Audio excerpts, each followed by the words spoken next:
art theft is the fourth largest criminal enterprise in the world. It's surpassed only by drug dealing, arms dealing, and human trafficking. And although it's typically thought of as a classy gentleman's crime, the truth is far less appealing. Much of stolen artwork is taken from conflict regions such as Syria and archaeological sites throughout the Middle East, where the profits from these stolen works are then used to fund international terrorism. But the problem is institutional as well. The art world has a long-established relationship with money laundering. This makes perfect sense if you think about it. Art is both an investment vehicle and a store of value, and it's an extremely convenient way to sneak large amounts of money across borders. For example, in 2007, an art piece was recovered in an Upper East Side Manhattan warehouse. It had been smuggled into the US from Brazil in a suitcase. It was declared at customs to be worth $100. It's Hannibal by Jean-Michel Basquiat. At the time of its recovery, it was valued at $8 million. In order to solve a complex, multifaceted global problem, you have to look at it as an interconnected system of incentives and payoffs. Game theory gives us the tools to look at things in this way. It's also the backbone of how blockchain technology works. Blockchain is secured by a process called mining. Now, mining is a deliberately expensive, inefficient process. And because it's expensive and inefficient, it makes it expensive and inefficient to create fake or fraudulent data. This is also similar to how elliptic curve cryptography works.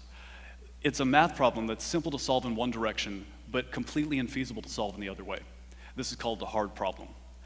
In Bitcoin's case, the hard problem is the infeasibility of finding the discrete logarithm of a point multiplication function on an elliptic curve within a finite field of prime order, which you probably already knew.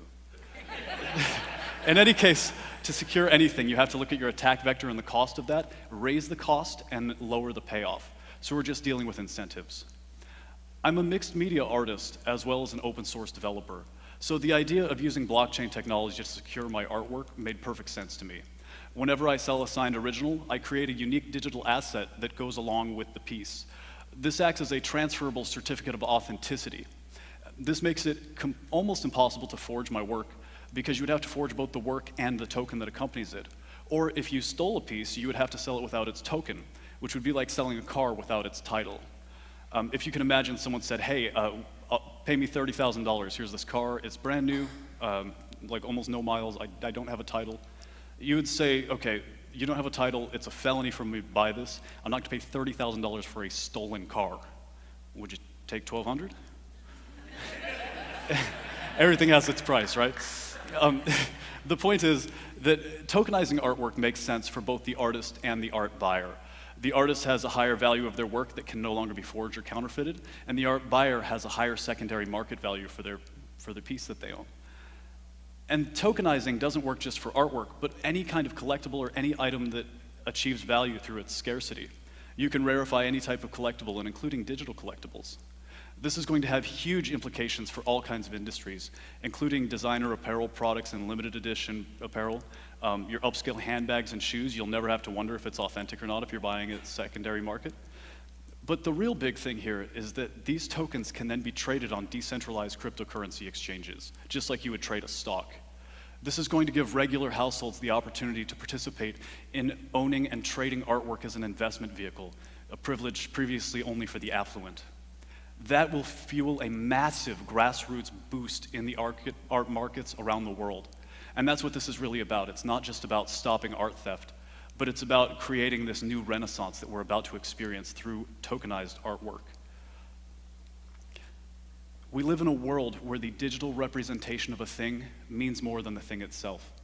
Consider the relationship isn't even considered real until it's Facebook official. The digital representation of a thing has replaced the value of the actual thing.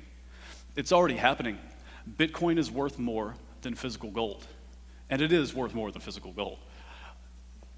The digital representations of value are now more valuable than physical ones, and so it will be with artwork as well.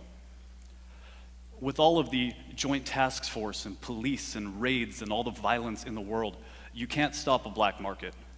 But by understanding and changing the incentive structure, you can. But this only works if the demand for tokenized art is already there. Do your part.